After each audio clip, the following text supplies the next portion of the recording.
치아를 어디서 어떻게 뽑는지가 치열에 영향을 미친다. 실제로는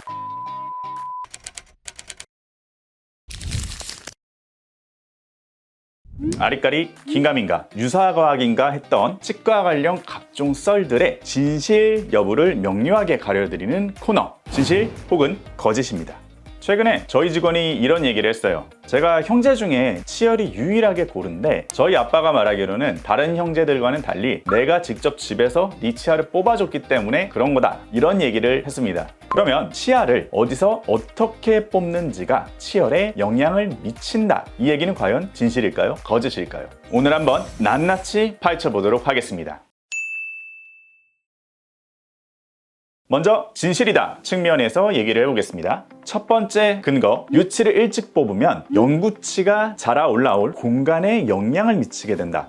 유치는 영구치가 자랄 수 있는 자연적인 공간 유지 장치 역할을 해준다고 합니다. 그런데 유치가 빨리 뽑히게 되면은 이런 자연적인 공간 유지 장치의 역할이 사라지면서 옆에 치아가 이동하고 기울어지면서 나중에는 치열에 영향을 미친다라는 논문입니다. 두 번째 근거, 유치를 너무 일찍 뽑으면 영구치의 성장 패턴에 확실히 영향을 미친다. 요 연구에 따르면요, 빨리 발치된 유치는 영구치의 성장에 영향을 줘서 너무 빨리 자라거나 너무 늦게 자라거나 하는 현상이 공통적으로 발견됐다고 합니다. 유치의 발치가 영구치의 치열에 미치는 영향은 발치의 시기, 위치, 범위에 따라서 조금씩 달라질 수 있습니다. 특히 유치의 이른 발치는 영구치의 성장 패턴, 그리고 양옆에 있는 치아들의 쓰러짐, 중심선의 변화들을 초래할 수 있습니다. 송곳니나 송곳니 바로 뒤에 있는 네 번째 유치를 빨리 뽑게 되는 경우 딥바이트, 즉 깊게 물리는 교합이 될 가능성이 높아집니다. 어금니의 경우 영구치 어금니가 이상향 방향으로 자리를 잡으면서 전체적인 부정교합을 초래할 가능성을 높이게 됩니다.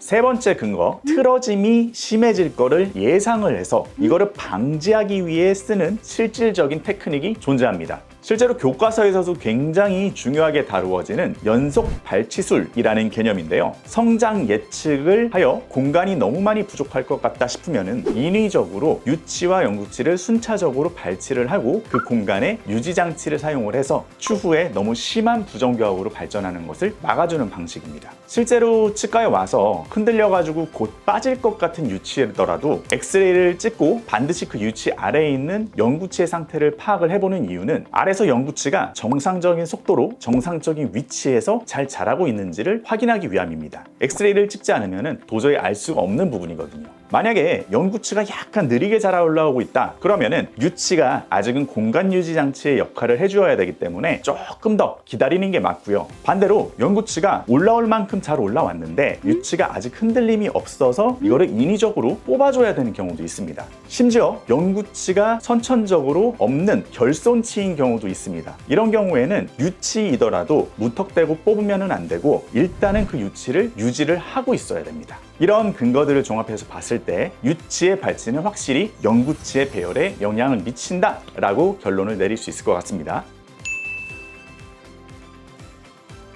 자, 다음은 반대 의견입니다. 유치를 어디서 어떻게 뽑는 것은 큰 관련이 없다, 즉 거짓이다. 아까 전에 말씀드린 직원의 경우가 일종의 반례가 될 수가 있겠죠. 직원은 집에서 그냥 아버지가 뽑아주셨는데도 치열이 고르게 잘 났습니다. 실제로 저만 하더라도 아버지가 치아 하나 뽑으면 5,000원씩 주겠다 그래가지고 집에서 모든 유치를 다 뽑았는데 교정을 하지도 않고 치열이 굉장히 가지런한 편입니다. 이런 사례들을 보면은 분명히 뭔가 대충 뽑아도 될 거는 같습니다. 그런데 이거는 몇 개의 예시일 뿐이고요. 실제로는 유전적인 요소가 굉장히 많이 작용을 했던가 운이 좋게 바른 타이밍에 바른 유치가 순차적으로 뽑혔을 가능성이 굉장히 높습니다. 유전적인 역할에 대해서 굉장히 체계적으로 코호트 연구를 하고 긴 시간에 걸쳐서 연구를 한 결과는 찾을 수가 없었지만 부모님이 교정을 안 한 경우에는 자녀들도 교정을 안 할 확률이 높고 부모님이 교정을 했으면 자녀들도 교정을 할 확률이 높다라는 것을 우리의 일상생활에서 흔히들 찾아볼 수 있는 것처럼 결국에는 유전적인 요소가 굉장히 강하고 유치를 아무 데서나 막 발치를 하는 경우에는 사실상 부정교합으로 이어질 가능성을 배제할 수 없다라는 것이 정론이라고 보시면 되겠습니다.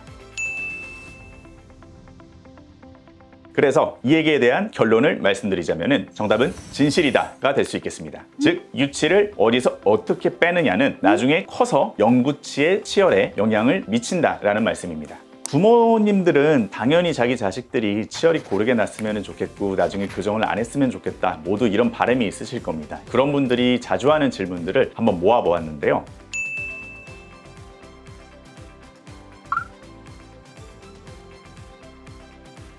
가장 중요한 것은 초등학교 들어갈 때쯤 1차 교정의 필요 여부에 대해서 진단을 한번 받아보시는 겁니다. 1차 교정을 잘 받아놓으면 나중에 성인이 되어서 교정을 할 필요성이 사라질 수도 있고요. 교정을 하더라도 시간적으로, 비용적으로 많이 절감을 할 수 있는 쉬운 교정이 될 가능성도 높아집니다. 또한 근본적으로 충치 관리를 잘해주는 것이 굉장히 중요합니다. 충치 치료를 하게 되면 치아의 모양이 바뀌고 이로 인해서 치아 간의 배열이 바뀌게 됩니다. 무엇보다 충치 치료라는 것 자체가 유치의 수명에 영향을 주기 때문에 아무래도 그 아래에 있는 영구치의 성장에 영향을 미칠 수밖에 없습니다. 100%는 아니지만 그럴 가능성이 높습니다. 특히 유치의 배열이 삐뚤한 원인이 턱뼈의 크기와 관련이 있고 턱의 성장이 계속해서 잘 따라와 주지 못하면 결국에는 영구치의 배열도 안 좋아질 가능성이 있다는 거죠. 반대로 유치일 때 치아의 배열이 바르면 영구치도 치아의 배열이 바를 가능성이 굉장히 높습니다. 치열이 바르지 못할 거다라고 정확히 예측하는 것은 사실상 쉽지는 않습니다. 여러 가지 변수가 굉장히 많기 때문인데요. 하지만 다른 또래 아이들에 비해서 아래 턱뼈가 작은 경우에는 치아가 삐뚤빼뚤하게 자랄 확률이 높아지게 됩니다. 1차 교정 시기는 7살에서 8살 전후, 즉 초등학교를 들어갈 때쯤에 받는 것이 가장 적절합니다. 이때 받는 교정의 종류는 보통 두 가지로 크게 나눌 수 있습니다. 첫 번째, 영구치가 나올 공간을 유지를 해주는 유지 목적의 교정. 두 번째, 턱뼈의 성장 관계를 바로 잡아주는 교정. 입원의 경우에는 헤드기어 여기다 쓰고 고무줄 달아가지고 입안에다 걸고 이런 장치를 끼는 친구들을 간혹가다 보실 수가 있을 거예요. 이런 것들을 구애 장치라고 하는데 바깥쪽에서 힘을 얻어가지고 올바른 턱 관계를 만들어주는 장치라고 보시면 될 것 같습니다.